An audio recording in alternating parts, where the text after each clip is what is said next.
জামাত ইসলামী বাংলাদেশের শ্রদ্ধাভাজন আমির ডক্টর শফিকুর রহমানের এই বৃদ্ধ যুবক না, এই বয়সে যে শ্রম দিচ্ছে, উনি যেভাবে কাজ চালিয়ে যাচ্ছে, প্রতিদিন প্রতিনিয়ত নতুন নতুন বিষয় এ বাংলাদেশ তার কাছ থেকে আমার মনে হয় কিছু শিখতেছি। আজকে 3 জন হিন্দুকে দেখলাম, তারা ডাক্তার শফিকুর রহমানের হাতে হাত দিয়ে ইসলামী আন্দোলন করবে। জামাত ইসলামী বাংলাদেশে ওরা অলরেডি যোগ দিয়েছে। মূর্খ মানুষ না, তারা প্রত্যেকেই শিক্ষিত, সবগুলো বিশ্ববিদ্যালয় থেকে অনার্স মাস্টার্স করা। তারা বুঝতেছে যে এই জামানা যা শুরু হয়েছে, 15 বছর যা দেখলাম, মানবতার ফেরিওয়ালা বিভিন্ন মানুষের নামে আমরা শুধু শুনেছি, বাস্তবে তাদেরকে দেখি নাই। যেটা এখন দেখতে পাচ্ছি ডাক্তার শফিকুর রহমানের ভেতরে। এই যে পাশেই কারাগার, আমি ছিলাম এখানে 3টা বছর। ডাক্তার শফিকুর রহমান সাহেব 4 তলায় ছিলেন, আমরা ছিলাম, উনি 2 তলায় ছিলেন, আমরা ছিলাম 4 তলায়। ডক্টর সাথে 4 দিন ছিলাম। যে ব্যবহার আমি পেয়েছিলাম, ওনার যে আচরণ, ওনার যে আমল, ওনার যে অবস্থান, ওনার ইমানের আমলের, আমরা হাজারো আলেম ছিলাই, ওই পর্যায়ে আমরা এই জেনারেল মানুষের কাছে হেরে গেছি। ওনার এক একটা সেজদায় কেটে যেত 45 মিনিট, 1 ঘন্টা করি, আর 1 ঘন্টায় আমাদের 10 রাকাত নামাজ হয়ে যায়। আমার যতটুকু বিশ্বাস আমার মনের, আমার ইমানের এই অ্যাক্টিভিটিস এবং ইখলাসের কারণে আল্লাহ রাব্বুল আলামিন দলে দলে পালে পালে মানুষদেরকে ইসলামী আজ প্রবেশ করাচ্ছে। এটা যেন অব্যাহত থাকে। 5 তারিখের আগ পর্যন্ত মাত্র 20 ভাগ মানুষ চাইতো যে দেশে ইসলাম কায়েম হোক। এই 18-19 দিনের ব্যবধানে এখন প্রায় 35 ভাগের উপরে মানুষ অলরেডি চাচ্ছে যে দেশে ইসলাম দিয়ে, কোরআন দিয়ে দেশটা চলুক। আমরা তো দেখলাম এই 53 বছর, যদিও আমরা 33 বছর, আমার মুরব্বী যে বসে আছে, এই সমস্ত মানুষগুলো তো দেখেছে যে বাবা চালিয়েছে যে কেমন লাগে না, দেখে নাই? স্বামীও চালিয়েছিল, মানুষ দেখেছে। চাচা চালিয়েছে, জোর করে হোক আর যেভাবে হোক, তাও মানুষ দেখেছে। বউ চালাইলো, দেখলাম, অন্তত আমি দেখেছি। ভাবিও চালিয়েছিল, দেখেছিলাম। এখন শুধু দেখতে বাকি আছে যে কোরআন দিয়ে দেশ চললে কেমন দেখা যায়। এটা দিয়ে চালান, এই কারাগার লাগবে না। কারাগার লাগবে কোন কারণে?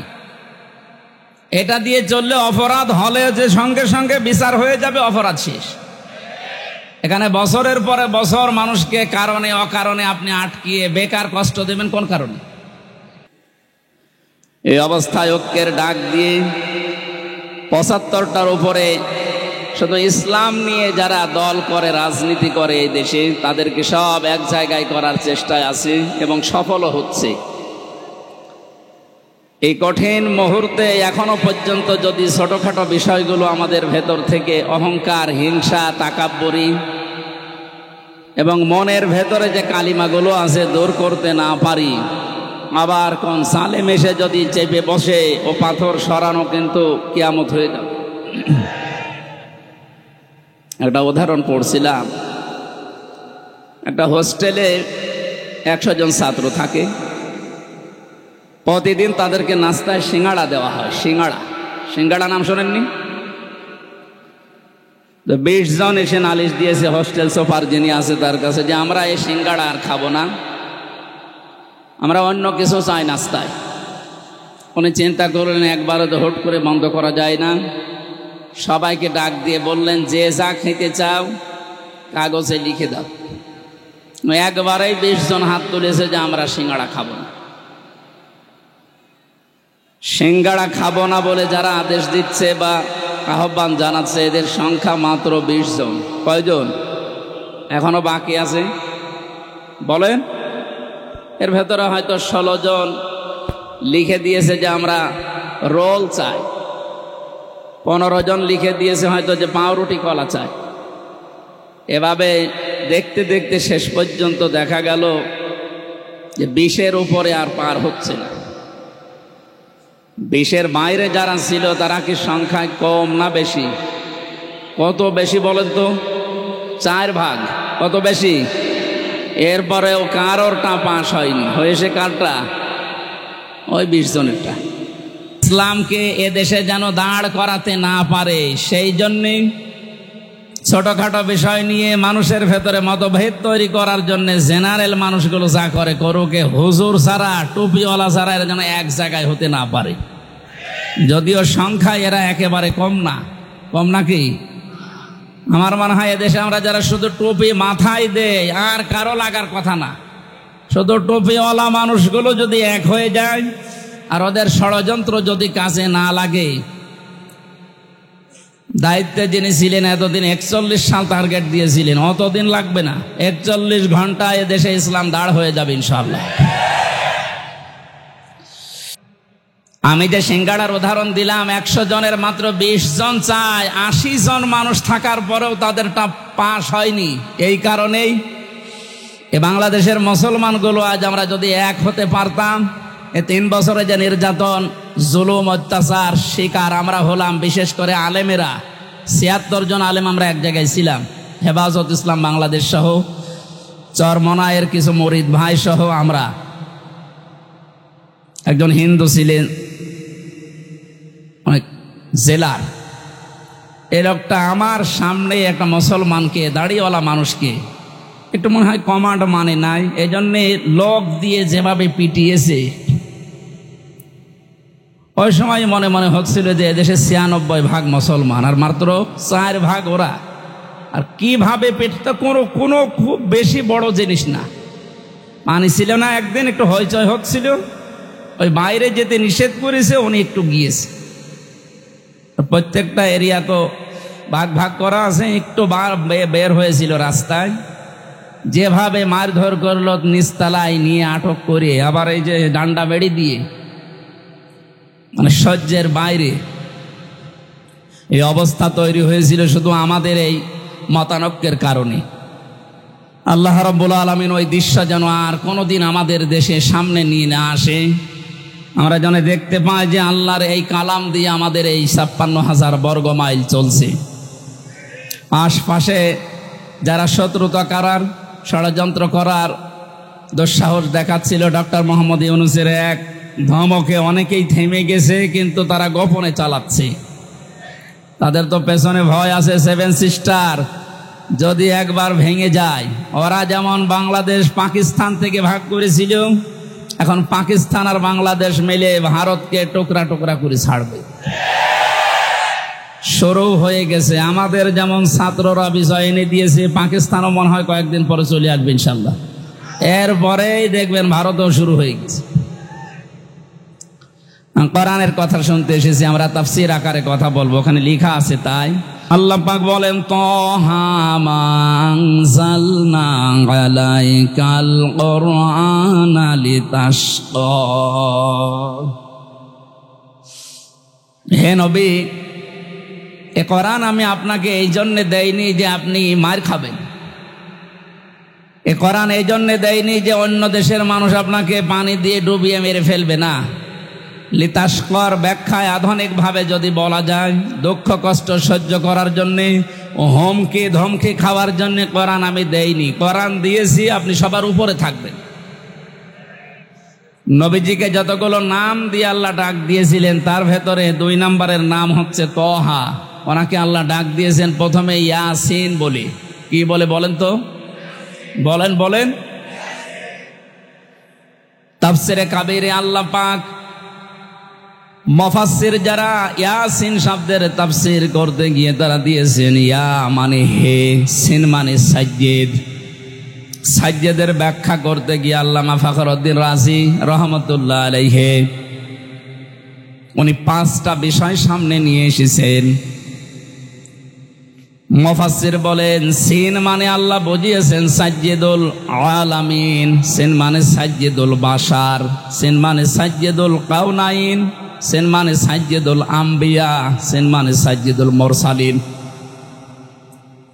প্রতিটি শব্দের ব্যাখ্যা করতে গিয়ে আমরা দেখেছি মুফাসসিরের কথা বলছি, উনি জানিয়েছেন সাজ্জেদুল আলামিন মানে শুধুমাত্র বাংলাদেশ না, শুধুমাত্র এই পৃথিবী না, তাকে নেতা মানা লাগবে। কারণ আল্লাহর ঘোষণা দেওয়া নেতা এই দুনিয়ায় একজনই, ইয়াসিন। হে নেতা, পৃথিবীর অন্য কাউকে আল্লাহ এ শব্দ দিয়ে ডাকেননি, হে নেতা না, শুধুমাত্র মুহাম্মদ রাসূলুল্লাহকে আল্লাহ ইন্ডিকেট করেছেন।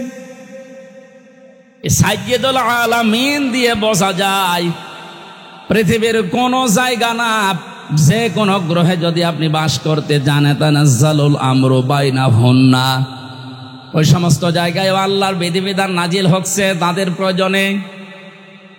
এই জন্য যদি মঙ্গলে যান, সেখানে যদি রাসূলুল্লাহকে নেতা মানা লাগে, তাহলে পৃথিবীর এমন কোন জায়গা আছে যেখানে বিশ্ব নবী বাদ দিয়ে অন্যের নেতৃত্ব মানা যায়? শুধুমাত্র বদ্ধ পাগল ছাড়া কোন মানুষ এই পৃথিবীর ময়দানে মুহাম্মদ রাসূলুল্লাহ বাদ দিয়ে অন্য কাউকে নেতৃত্বে আসনে বসাতে পারে না। এই শব্দটা বারবার উচ্চারণ করছি আমি খেলা করার জন্য না। গাজীপুরবাসী খুব খেয়াল করে শোনেন, এটা দুনিয়ার সাথে যদি সম্পর্কিত হতো, আল্লাহর কসম আমি এ জায়গায় বলতাম না, এটা সম্পর্কিত আখিরাতের সাথে। আল্লাহ পাক জানিয়েছেন, ময়দানে মহাশারে মানুষ যখন হাজির হবে, ওই সময়ে মানুষকে আমি বিচারের কাঠগড়ায় দাঁড় করানোর জন্য 3টি স্টেপে সাজাবো। প্রথমেই মানুষকে ডাক দেওয়া হবে আল্লাহর সামনে দল দল করে। কোরআনে কারিম জানাচ্ছে, অকুল্লুহুম আতিহি ইয়াউমাল কিয়ামাতি ফারদা। সূরা মারইয়ামের 95 নম্বর আয়াত। আল্লাহ পাক বলেন, কিয়ামতে প্রতিটি মানুষকে আমি আল্লাহর সামনে দাঁড় করাবো স্রেফ একা একা। কয়জন করি? এদের স্বাধীন হয়ে গেল কয়েকদিন আগে, দ্বিতীয় স্বাধীনতা বলা হচ্ছে। এরপরে অনেক ভণ্ড এখনো বসে নিয়ে এই কথাটাকে কোরআনের বিরুদ্ধে পুরা উল্টা সাজিয়ে মানুষকে এখনো ধোঁকা দিয়ে বোকা বানাচ্ছে। কোনো চিন্তা করবা না, চিন্তা নেইও, আমরা আসি, পার করে দেব। দুনিয়ার এই ছোট্ট জীবনে যদি অনেকে পার করতে গিয়ে ধরা খায়, কিয়ামতের ওই কঠিন ময়দানে আল্লাহ আপনাকে ডাকবে, কোন মানুষ আপনার সাথে প্রথম স্টেপে থাকবে না, স্রেফ আপনি একা সামনে দাঁড়াবেন আল্লাহর। একটু নিজের দিকে তাকিয়ে পেছনের জীবনের দিকে একটু হিসাব মিলান তো। সত্যি যদি আল্লাহ আপনাকে ডাক দিয়ে বলে, পড়, ইকরা কিতাবাকা কাফা বিনাফসিকা লিয়াউমা আলাইকা হাসিবা। সূরা বানী ইসরাঈলের 14 নম্বর আয়াতে আল্লাহ জানিয়েছেন, এটা পড়, জান্নাতে যাবি না জাহান্নামে যাবি, কারো জিজ্ঞাসা লাগবে না, তুই নিজেই যথেষ্ট। এখানে যত আসামি জেলখানায় আছে, গাজীপুর, কাশিমপুর সহ, প্রত্যেকটি আসামিকে আদালতে তোলার সময় বিচারক কিন্তু জিজ্ঞাসা করে তার অপরাধ সম্পর্কে, যেটা করেছেন কিনা। বিশেষ করে 164 যখন নেয়, ম্যাজিস্ট্রেট কিন্তু জিজ্ঞাসা করে, যা যা বললেন আপনি এগুলো করেছেন কিনা। আল্লাহর বিচার ব্যবস্থা পুরা উল্টা। ইয়ারাফুল মুজরিমুনা বিসিমাহুম ফায়ুখাযু বিন নাওয়াসি ওয়াল আকদাম ফাবিআইয়ি আলা'i রাব্বিকুমা তুকাযযিবান। বলেন আল্লাহু আকবার। আল্লাহ পাক বলেন, কিয়ামতের দিন আমি অপরাধীকে জিজ্ঞাসা করব না যে এটা করেছিস কিনা। কিয়ামতের দিন আমি তার শরীরের ভেতরে অপরাধগুলো ফুটিয়ে তুলব। এর তাফসীরে আমি 10 প্রকার আকৃতির কথা পেয়েছি। মানুষের চুল ধরবে অপমান করার জন্যে, আর কদম মানে পা ধরবে। ফেরেশতারা এই দুইটা নিয়ে তাকে জাহান্নামে ফেলার জন্য রওনা দেবে। আল্লাহ পাক বলবেন, দাঁড়া, সুম্মা ফি সিলসিলাতিন দারউহা সাবউনা দিরান ফাসলুকু। এর 70 হাত বা গজ বিশাল শিকল দিয়ে বাঁধ। এটা বাধা হবে এই কারণে যেন অপমানের মাত্রা আরো বেড়ে যায়। 15টা বছরের যে দৃশ্যগুলো আমি আদালতে দেখেছি, বিশেষ করে আমার 3 বছরে, সাইকুল হাদিসের সন্তান সাইকুল হাদিস এবং হাজারো আলেম, আজকে একজন মাজলুম আলেম বের হয়েছে, মুফতি জসিমউদ্দিন রহমানী। আল্লাহ পাক তাকে হায়াতে তাজ্জেবা সিহাতে কুল্লিয়া দান করেন, বলেন আমিন। এই আলেমদের জোতা টানার যোগ্যতাও যারা দায়িত্বে ছিল তাদের ছিল না, অথচ এই মানুষগুলোকে আদালতে হাজির করতে গিয়ে দেখতাম পায়ে দিয়েছে ডান্ডা বেড়ি, হাতে দিয়েছে হ্যান্ডকাপ, তাও যেটা দিলে হাত কেটে যায়, মাজায় দড়ি বেঁধে ছাগলের মতো গরুর মতো টানতে টানতে নিয়ে যেত। আর বিভিন্ন তালায় ওই জালেমদের দোসররা জালেমরা থেকে টিপ্পনি কাটতো। দেখ কি অবস্থা। আমার মনে হয় পুরা বিষয় আল্লাহ পুরাটাই পাহাড়ের মতো উল্টিয়ে দিয়েছে। এ কালামানিকের যে অবস্থা, ওর নাকি শুনলাম অন্ডকোষ উড়িয়ে গেছে।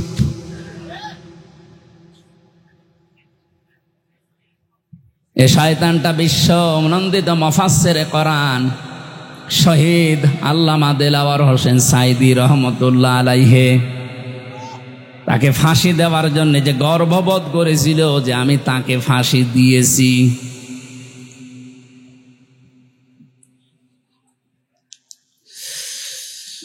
গাজীপুরবাসী,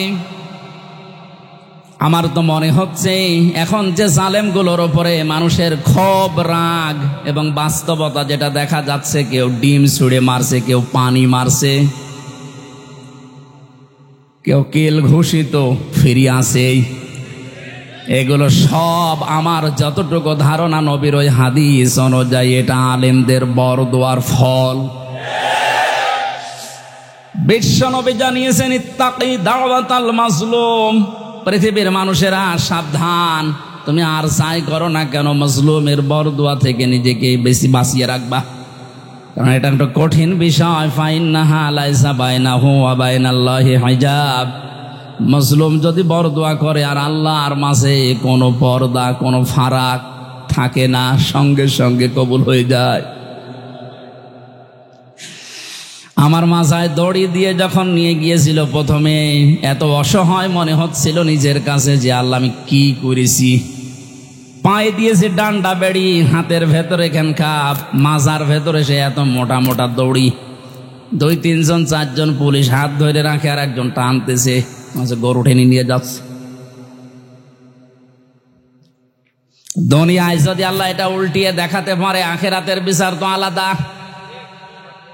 এজন্য কিয়ামতে আপনি একা দাঁড়াবেন, কোনো সাক্ষী লাগবে না, আপনার শরীরের ভেতরে ওই বিষয়গুলো আল্লাহ ফুটিয়ে তুলবে।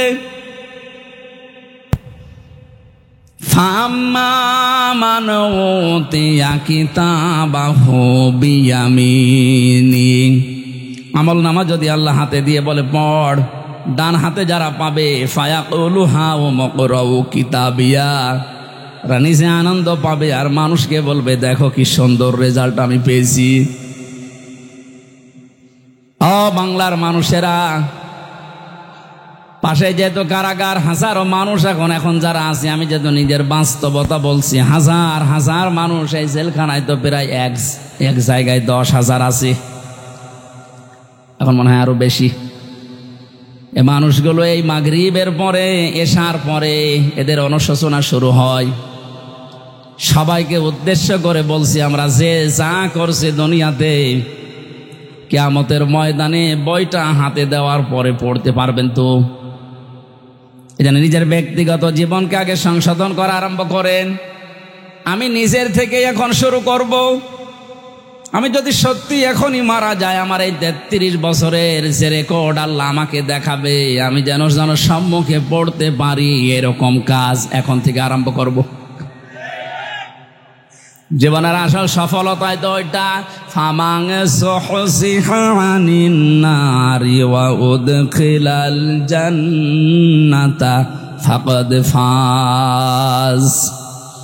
আল্লাহ পাক বলেন ওই লোকটার জীবন তো সফল, যাকে আস্তে আস্তে জাহান্নামের কাজগুলো ছেড়ে দেওয়ায় আর জান্নাতের কাজের দিকে আমি আল্লাহ তাকে এগিয়ে দেই। সুতরাং এমন আমল, এমন কাজ, এমন বই আমি তৈরি করতে চাই যেটা কোটি কোটি মানুষের সামনে আমি মানুষকে পড়ে শোনাতে পারবো। বলেন আমিন। কিয়ামতে যেহেতু সর্বপ্রথম আল্লাহ বিচার ব্যবস্থায় আপনাকে আমাকে একা ডাকবে, স্রেফ কেউ থাকবে না। সূরা মরিয়মের এই 95 নম্বর আয়াত অনুযায়ী যদি এখনো কেউ ধোকায় পড়ে থাকেন যে না আমার বাবা আছে বাঁচাবে, এই আয়াত অনুযায়ী তো পুরা মিথ্যা আশ্বাস। কথা বলেন না কেন? কেউ থাকবে না পাশে, আপনি স্রেফ একা থাকবেন। বিচারের দ্বিতীয় স্টেপে আল্লাহ এবার ডাকবেন, ইয়াউমা নাদউ কুল্লা উনাসিম বিইমামিহিম। সূরা বানী ইসরাঈল 82 নম্বর আয়াতের 72 নম্বর আয়াতের প্রথম অংশে আছে আল্লাহ বলেন কিয়ামতে এবার আর তোকে একা না, তোকে ডাক দেব আমার দরবারে তোর নেতার সাথে। কার সাথে? এটা যদি কেউ রাজনীতি মনে করেন আপনার কপালে আগুন লাগবে। আল্লাহ পাক বলেন কিয়ামতে আমি তোকে তোর নেতার সাথে ডাক দেব। ও গাজীপুরবাসী, নিজের মনকে প্রশ্ন করেন তো, আপনি যে নেতার আদর্শ মেনে চলেন, ওকে যেহেতু আল্লাহ আগে ডাকবে, এরপরে পেছনে আপনাকে, আপনার কি মনে হয় এখন আপনি যার পেছনে এখনো পর্যন্ত আছেন, ওই লোকটা যদি সামনে থাকে আল্লাহ কি মাফ করবে বলে মনে হয়? আপনি এখনই যদি বলেন না, আপনি তো ধরা খাবেন। ও বলছে ঠিক, ও ধরা খাবে, তাও ঠিক। ধরা যেন খাওয়া না লাগে, এই কারণেই তো রাইফি সাহেব আয়োজন দিয়েছে। কোরআন দিয়ে শোনানোর জন্যই লিখেছে তাফসীরুল কোরআন মাহফিল। আমি তো কোরআন দিয়েই বলছি, একটা কথাও বাইরের বলেছি। সুতরাং আহ্বান জানাচ্ছি, আমি বড় দরদ নিয়ে, মায়া নিয়ে, আমি দেখতে পাচ্ছি কোরআন আর হাদিসের চোখ লাগিয়ে যে আপনি ধরা খাবেন। এখনো পর্যন্ত অনেক জালেমের দোসর এখনো স্ট্যাটাস দিয়ে যাচ্ছে। আমার মনে হয় যার মনের ভেতরে বিন্দু পরিমাণ একটু বিবেক, একটু অনুশোচনা কাজ করে, তার সামনে যদি শুধু আয়না ঘরটা ভেসে আসে, কোনোদিনও জালেমের পক্ষে স্ট্যাটাস দেওয়ার কথা না। কি মর্মান্তিক বিষয়, আপনি একটু ভাবেন। শুধু আমি মাঠের নিচে ছিলাম, কি অসহায় মনে হয় নিজেকে। তাও তো আমার একটু বড় জায়গা ছিলাম, কিন্তু ব্যারিস্টার আমান আজমি ভাই সহ যারা ছিলেন ওদের কবরের মতো জায়গায় রেখে দিত। এই জুলুমের সাথে যারাই জড়িত, এখনো যদি বিশ্বাস না হয়, যারা দায়িত্বে আছে তাদেরকে বলবো, এই আয়না ঘরটা টুরিস্ট স্পেস হিসাবে রেখে দেন। মানুষ যেন, তামাম দুনিয়ার মানুষ বোঝে যে এই পৃথিবীতে একজন জালেম ছিল। এটা জুলুমের একেবারে সর্বোচ্চ পর্যায়। এটা বেঁচে থাকা মানুষও জানে না। আপনি যদি মেরে ফেলে সংবাদ দিয়ে দিতেন যে অমুককে মেরে ফেলেছি, তাহলে তার বউটা অন্য জায়গায় বিয়ে করতে পারত, তার ছেলে মেয়ে বসতো যে বাপ মারা গেছে। কি অবস্থা বলেন তো ব্যারিস্টার আরমানের? তার স্ত্রীকে আপনি কি জবাব দেবেন কিয়ামতে? আয়না ঘরের সাথে যারা জড়িত ছিলেন, যদি ব্যারিস্টার আরমানের বউ আপনাকে মাফ না করে, কোরআন হাতে নিয়ে বলছে আপনি চির জাহান্নামী, কেউ পারবে না আপনাকে বাঁচাতে। হ্যাঁ, আল্লাহ বলেন আল্লাহ পারবে না, কারণ আল্লাহ পাক ছেড়ে দিয়েছে ব্যারিস্টার আরমানের বউর উপরে। এটা হক্কুল ইবাদের ভেতরে 8টা বছর স্বামী থেকে আপনি তাকে আলাদা করে রেখেছেন। ও জানতোই না যে দুনিয়ায় আছে।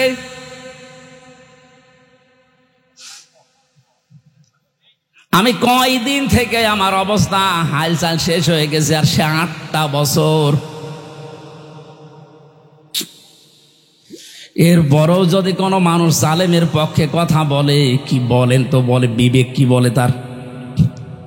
আপনার বিবেক বলে কিছু আছে? আর নেই।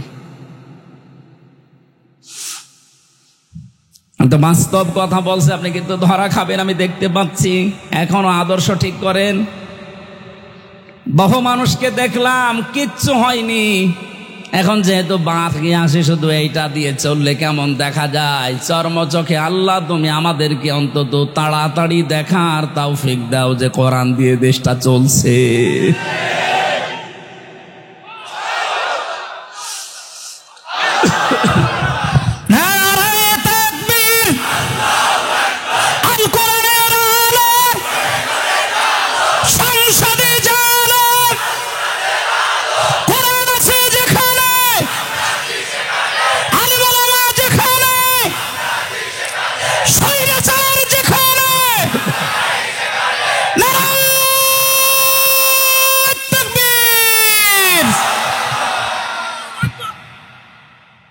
অন্য কোনো দিকে না নিয়ে বিবেকের দিকে নিয়ে যান। আমি আপনাকে বাঁচাতে চাই। সত্যি আমরা কিন্তু ধরা খেয়ে যাব যাদের আদর্শ ঠিক নেই। এই মুহূর্ত থেকে আমি আশা করছি পাল্টাবেন। 2 নম্বরের ব্যাখ্যায় পেয়েছি আল্লাহর নবী জানিয়েছেন, আমাকে আল্লাহ ইয়াসিন বলে ডাক দেওয়ার কারণে সিন মানে সাইয়্যিদুল আলামিনের পরে সিন মানে সাইয়্যিদুল বাশার। সিন মানে কি? বাশার মানে মানুষ। মানুষ পদবাচ্যে যারা বিবেচিত, এ কথা যারা, এই জন্য মানুষ আমরা যারা দাবি করছি, এখনই সিদ্ধান্ত পাল্টিয়ে যান যদি এর আগে ভুল করেও থাকেন, যে আমি এখন থেকে যতদিন আছি মুহাম্মাদুর রাসূলুল্লাহ ছাড়া কাউকে আদর্শ মানি না, মানবো না। সাইয়্যিদুল কাওনাইন শুধু এই জগতে না, আমার আরেকটা জগৎ আছে, ওখানেও লাগবে তাকে। কিয়ামতের সুপারিশ করার জন্য আল্লাহ সর্বপ্রথম যাকে অনুমতি দেবেন তিনি আমাদের নেতা মুহাম্মাদুর রাসূলুল্লাহ, যার অনুমতি ছাড়া আল্লাহর বানানো জান্নাতে যাওয়া যাবে না। এখনই তাকে ঠিক করে তারপরে মরেন। তিনি শুধু সাধারণ মানুষের না, সাইয়্যিদুল আম্বিয়া, নবীদেরও নেতা ছিলেন। শুধু নবী না, সাইয়্যিদুল মুরসালিন, রাসূলদেরও তিনি আদর্শ ছিলেন, নেতা ছিলেন। আল্লাহ পাক তাকে প্রথমে এই নামে ডাক দিয়েছেন, ইয়াসিন। 2 নম্বরেই বলেন তোহা, এটা নবীজির নাম। রাসূলুল্লাহকে আল্লাহ সম্বোধন করেন মানসালনা আলাইকাল কুরআনা লিতাশকা।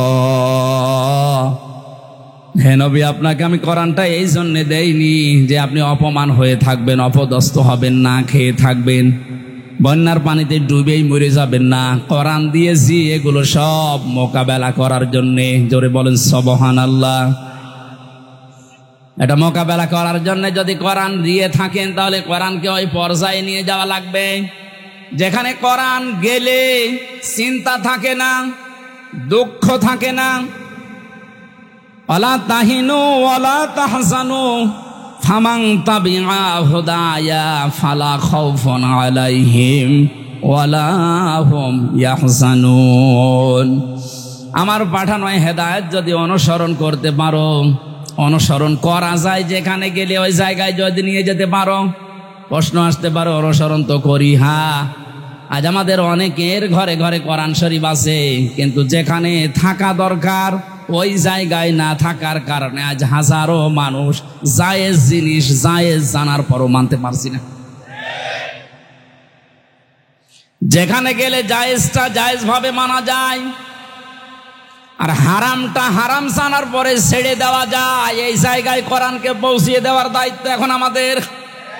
আর সে সময় এবং সুযোগ আমাদের সামনে ইনশাল্লাহ আসতেছে। এরপরও যদি আপনি ভুল করে ফেলেন, আমার মনে হয় বারবার আল্লাহ সুযোগ দেবে না। কথা বলেন না কেন?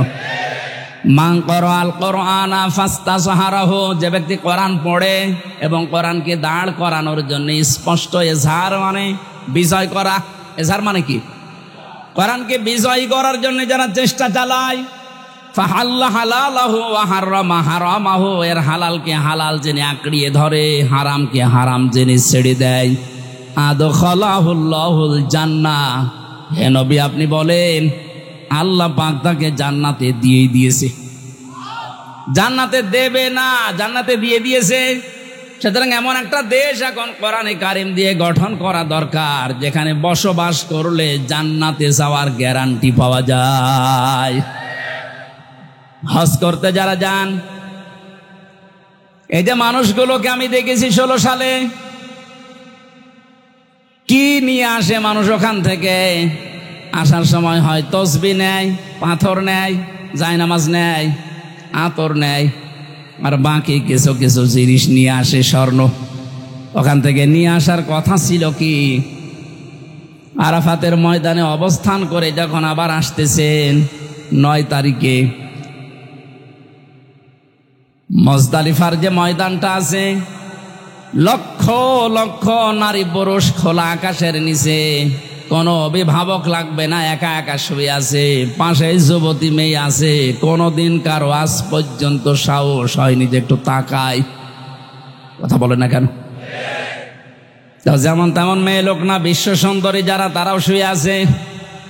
এ কঠিন পরিস্থিতিতে যদি কোনো মানুষ আজ পর্যন্ত এটা প্রমাণ করতে না পারে যে এখান থেকে 5টা মেয়ে হাইজ্যাক হয়ে গেছে, শুনেছেন কোনোদিন?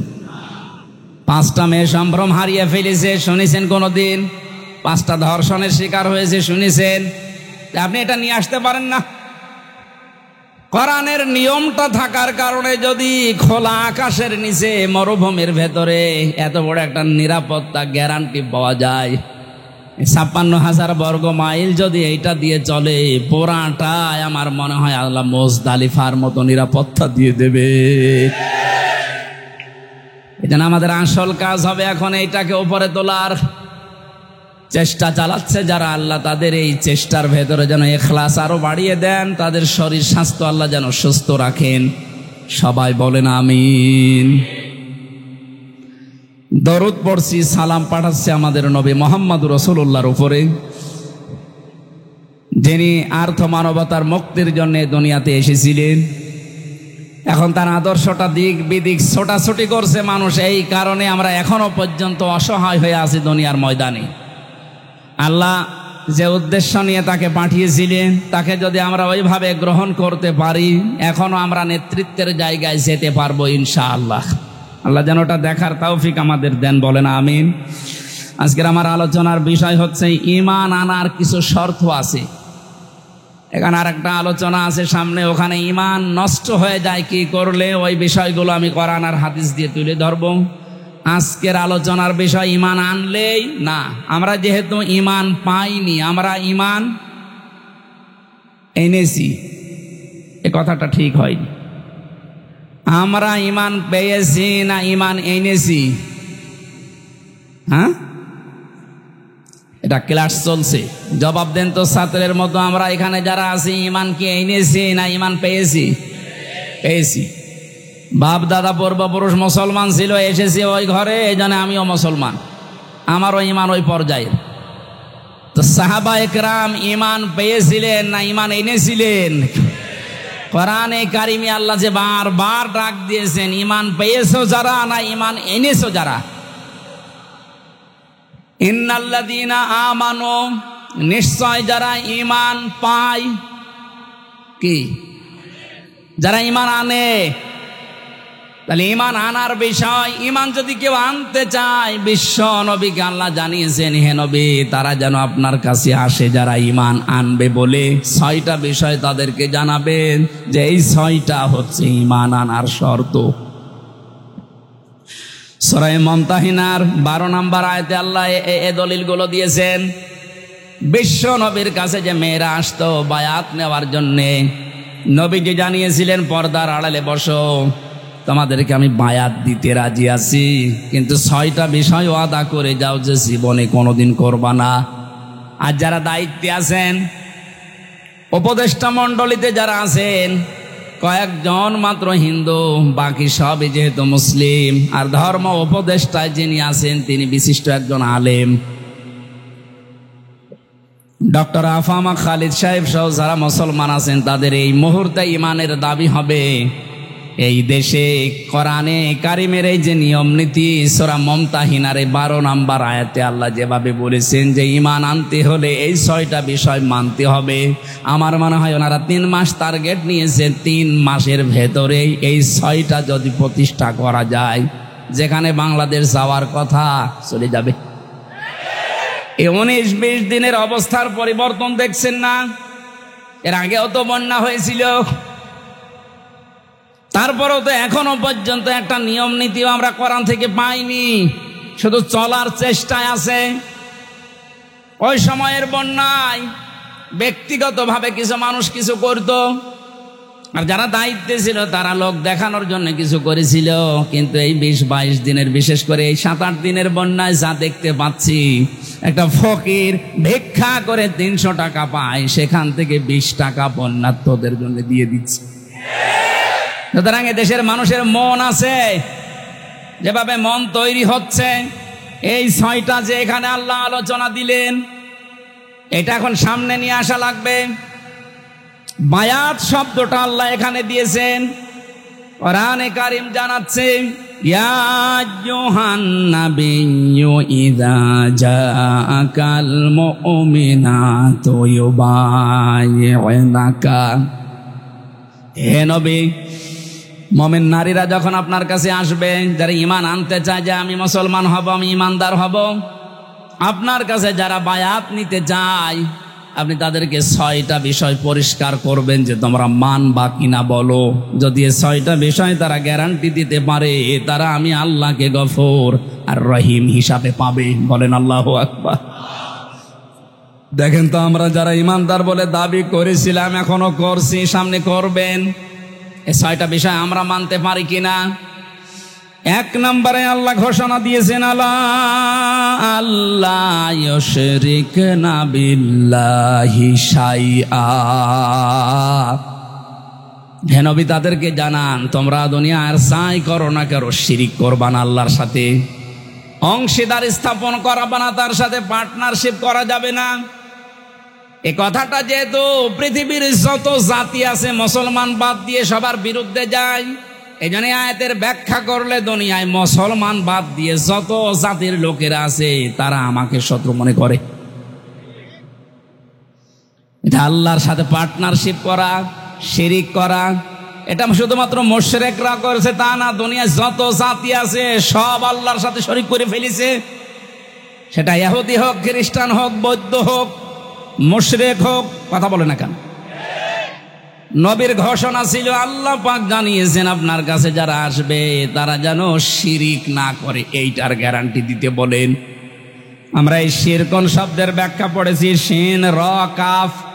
শিরিক প্রধানত 4 প্রকার হয়: শিরিক বিজাত, শিরিক বিসিফাত, শিরিক বিল ইখতিয়ারা, শিরিক বিল হুকুক। তাফসীরের ভাষায় আমরা ভাগ করে করে দেখেছি, এক একটা 4 ভাগ করে হয়, 4 4 16 ভাগ। এরপরে ওইটা আবার 4 ভাগ করা যায়। শেষ পর্যন্ত আমি মিলিয়ে দেখেছি ফি জিলালিল কোরআনে 120 প্রকার শিরিক এই পৃথিবীতে মানুষেরা আল্লাহর সাথে করতে পারে। পয়েন্ট আকারে বলতে গেলে দেরি হয়ে যাবে, আমি কয়েকটা পয়েন্ট শুধু মনে করাচ্ছি। আল্লাহ যেটা পারে ওইটা অন্য কেউ পারে, এই বিশ্বাস করার নাম শিরিক। আল্লাহকে যে সম্মান দেওয়া হয়, ওই সম্মান অন্য কাউকে যদি কেউ দেয় ওইটা শিরিক। কথা বলেন না কেন? এ জাতিকে অনেকেই সূক্ষ্ম ষড়যন্ত্রের মাধ্যমে বিভিন্ন জায়গায় শিরিকের আমদানি করে জাতিকে মুশরিক বানানোর জন্য উঠে পড়ে লেগেছিল, গুরুত্বপূর্ণ করেছে বিভিন্ন দাদাদের কথা শোনার মাধ্যমে। তার ভেতরে শিক্ষা ব্যবস্থায় যে 2 জন ছিল পরপর, এই 2টা কোথায় পৌঁছিয়েছে শিক্ষাকে? কোটি কোটি টাকা খরচ করে একজন মানুষকে বিভিন্ন মোড়ে মোড়ে দাঁড় করিয়েছে। কি সম্মান তারে দিলেন আপনি? একটা দিনও যেতে পারেনি, 1:30টার সময় পালিয়েছে, বিকাল হতে হতে সারা দেশের সব দাঁড়ানো মানুষগুলো শুয়ে পড়েছে। এমনকি আমার কুষ্টিয়ার যে দৃশ্য দেখলাম, যেটা এখন শহীদ চত্বর হয়েছে, ওটা মুজিব চত্বর ছিল। ওইটা ভেঙে এত শক্ত, ছাতা ভাঙাও যায় না। বহু কষ্ট করে 3 ঘন্টা চেষ্টা করে করে মাটির সাথে মিশিয়ে দিল। কি পেলেন আপনি? এই যে কোটি কোটি টাকাগুলো, ওগুলো যদি এখন থাকতো, অন্তত ওই টাকা এখন বন্যার্থদের ভেতরে দেওয়া যেত। আর আমার তো কোরআন হাদিস পড়ার পরে ধারণা যা, ওই মূর্তি বানানোর টাকাগুলো যদি আমরা আজ বন্যার্থ এই মানুষদের কাছে দিতে পারতাম, বঙ্গবন্ধুর কবরে মহান আল্লাহ আরো শান্তি বৃদ্ধি করে দিত। ইসলাম না জানার কারণে, আর পাশে যে দালালগুলো ছিল তারা এদেরকে সঠিকভাবে না বোঝানোর কারণে, বিভিন্ন চাপ থাকার কারণে মানুষগুলো শিরিক করেছে, আমাদেরকেও করাতে বাধ্য করেছে। এখন থেকে যেহেতু চাপ নেই, শিরিক এটা মুক্ত হওয়া লাগবে জীবন থেকে। ছোটখাটো অপরাধ যদি হয়, আল্লাহ গফর আর গফফার নামের খাতিরে মাফ করবে আশা করা যায়, কিন্তু শিরিক করলে আল্লাহ মাফ করবে না, বারবার ঘোষণা দিচ্ছেন। গাজীপুরবাসী সহ যারা আছি, এ কথাটা গ্যারান্টি আজকে দেওয়া লাগবে যে আগুনে যদি পুড়িয়ে ফেলেন, যদি টুকরা টুকরা করে ফেলেন, ওই ঝিনাইদহ এমপির মতো করেন, ঝিনাইদহ এমপিকে হিরণ নামে তার পিটিয়ে মেরে উলঙ্গ করে 4 রাস্তার মোড়ে টাঙিয়ে রেখে থাক, এরকমও যদি আপনাকে করে দুনিয়ায়, জেলখানায় মাওলানা মুফতি জসিমউদ্দিন রহমানের মতো 11-12 বছর না, বিশ্বানন্দিত মুফাসসিরের 13 বছরের মতো না, 100 বছরও যদি আপনাকে রেখে দেয়, কোনোদিন আমি শিরিক করব না, এটার গ্যারান্টি নিয়ে মারা যেতে পারলে আপনি জান্নাতি। শিরিকের গোনা বাদ দিয়ে বাকি গোনা আল্লাহ মাফ করবে বলে ঘোষণা দিয়েছেন। এই শব্দটার সাথে সন্তানদেরকে পরিচয় করার কারণে একজন কালো মানুষ, দুনিয়ায় 3 জন কালো মানুষের নাম পেয়েছি আমি তাফসিরে। হযরত ওমরের খাদেম একজন মাহাজা রাদিয়াল্লাহু তাআলা আনহু, আরেকজন এই যে যার নাম আল্লাহ কোরআনে দিয়েছেন তার নামে লোকমান, 3 নম্বর হযরতে বেলাল। এত কালো ছিল এদের চেহারাগুলো, তাদের বর্ণনা পড়েছি তাফসিরে। ঠোঁটগুলো ছিল একেবারে ওই আফ্রিকার মতো ঝোলা মানুষের মতো চেহারা, কালো, এত কালো, হাড়ির তলা কি কালো, তার চাইতে কালো চেহারার যে বর্ণনা বলছি, এটাকে একবার দেখলে আর একবার দেখতে মন চাইবে বলেন? অত সে মানুষকে আল্লাহ চিরন্তন করে দিয়েছে কোরআনে, 4 পৃষ্ঠার একটা সূরা দিয়েছে, তার নামে সূরা লোকমান।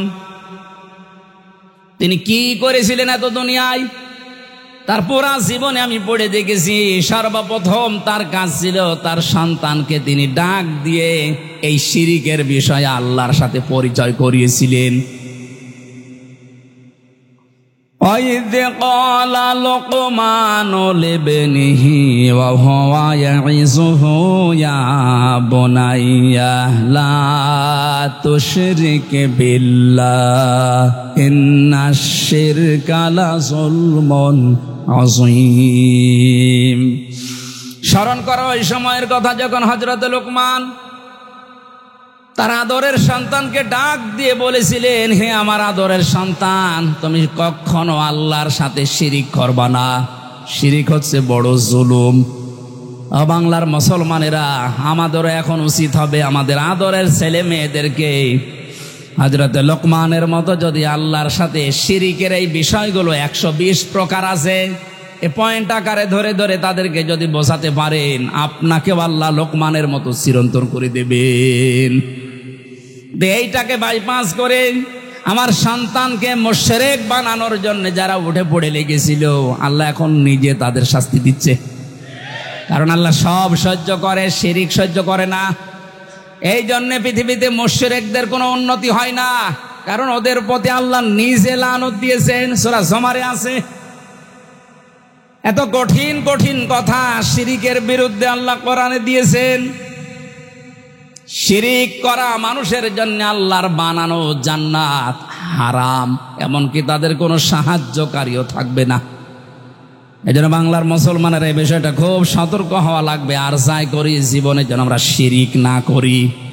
শিরিকগুলো এখন একটা একটা করে পয়েন্ট আকারে বললে অনেক সময় লাগবে, আমি শেষ করছি।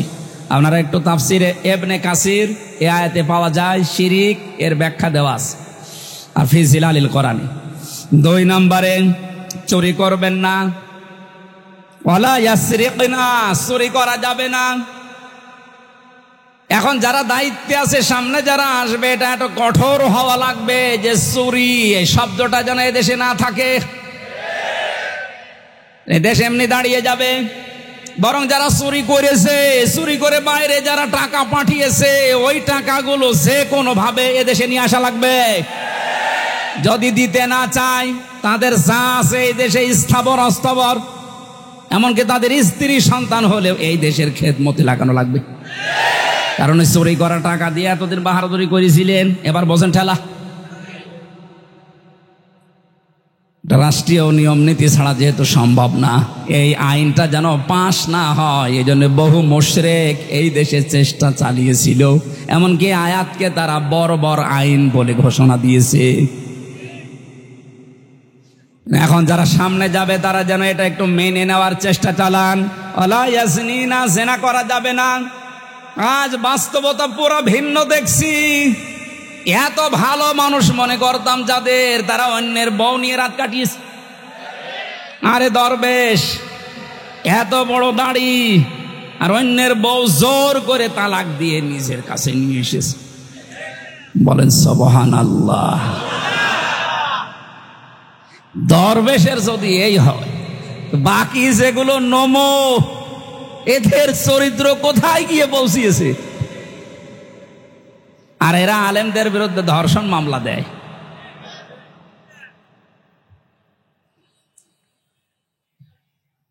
বিচার ব্যবস্থাটাকে, আইনকে একেবারে বাংলাদেশ থেকে একেবারে শেষ করে দিয়েছে যে লোকটা দায়িত্বে ছিল। এটা যেহেতু শুরু হয় নিজের কাছ থেকে, একেবারে অন্তর থেকে, যারা আমরা এখানে আছি জীবনে যাই করি, জেনা এটা খুব খুব মারাত্মক বিষয়। আলা তাকরাবুজ জিনা, জিনা করা দূরের কথা, ওর ধারে কাছেও যাওয়া যাবে না।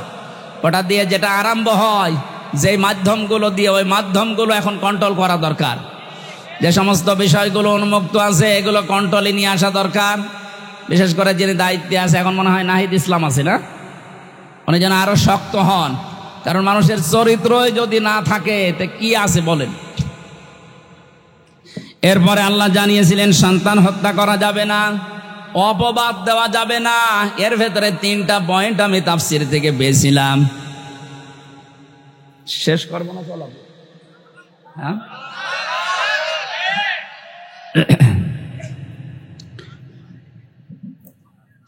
ভালো ভালো কোনো কাজ যদি যারা দায়িত্বে আছে তারা আঞ্জাম দিতে চায়, তাদের এই ভালো কাজে কোনোদিন অবাধ্যতা প্রকাশ করা যাবে না। এই 6টা গ্যারান্টি আপনি আপনার এই যারা আসতেছে এদের কাছে নেন। তারপরে বলেন যে তোমাদের ঈমান তোমরা এনেছো। আল্লাহ আমি সহ যারা এখানে আছি, এই বিষয়গুলো সামনে নিয়ে এসে কাজ করার তৌফিক দাও, আমিন। মাহফিলে এখনো আপনারা দেখছেন 2 জন বক্তা আছে, আর আজকের আলোচনা আমার টাঙ্গাইলে।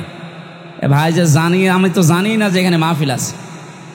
কুষ্টিয়াতে একটা অনুষ্ঠান ছিল, বাংলাদেশ জামাত ইসলামী কুষ্টিয়া জেলা শাখার উদ্যোগে 500 আলেম আজকে এসেছিল। আমি ওখানে ছিলাম, মনে করলাম এটা বাদ দেবো। ওনারে বলেছিলাম 12টার দিকে যে ভাই এটা বাদ দিলে হয় না, না আসতে হবে। এই জন্য ওনার ওই 12টায় শেষ করি আমি চলে এসেছি। এখন আর মাত্র 1.5 ঘন্টার সময় আছে। টাঙ্গাইল সেই ভুয়াপুরে যে ওঠা লাগবে, ওইটাই আমার আজকের মাহফিল। যেটা এখনো বড় ভাইরা 2 জন আছে, আলী হাসান ওসামা ভাই আছে, শাহেক জামাল উদ্দিন ভাই আছে, ওনারা বড় বড় মুফাসসির তাফসীর করবে। আমি আজকে শেষ করে দিচ্ছি ভাই। আগামীতে আরো আশপাশে যেখানে আছে ওই জায়গায় আমার রাত 9টায় তুলে দিয়ে যতক্ষণ পারি কথা বলবো। মাহফিলের খরচের জন্য আমার এই যে সাইফি ভাই আপনাদের অনুরোধ জানিয়েছে, ভালো কাজে যেন টাকা আপনারা খরচ করেন। যারা এসেছেন 2-4 মিনিট ওনাদের সাহায্যের জন্য, যারা যাচ্ছে একটু মন খুলে দেন। এই যারা আছেন, কয় আপনার লোকজন আছে না ভেতরে? ওই যে যারা যাচ্ছে যুবকেরা, যতটুকু পারেন আপনি 1 টাকা হলেও দিয়ে যাবেন ভাই। আপনার 1টা টাকা হলেও কোরআন প্রসারে যেন থাকে, এটা সাদগায়ে জারিয়ার সওয়াব হবে। আল্লাহ আমাদের সামর্থ্য অনুযায়ী দান করার তৌফিক দিন। এখন আজান হবে, আজানের পরে আপনার এখানে নামাজ পড়ে মাওলানা শাহেক জামাল উদ্দিন ভাই উঠবেন, অনেক বড় আলেম এবং গবেষক। ওনার কথা আপনারা শোনেন। আমি বিদায় নিচ্ছি। আগামী কয়েকদিন পরে আবার আশপাশে আমি শুনলাম যে মাহফিল আছে, ওখানে কথা বলবো ঈমান ভঙ্গের কারণের উপর ইনশাআল্লাহ। আসসালামু আলাইকুম। কোথায় আছে ভাই এর পরবর্তী? সম্মানিত হাজিরিন, আমাদের এখানেই জামাত হবে। জামাতের পরে আমাদের পরবর্তী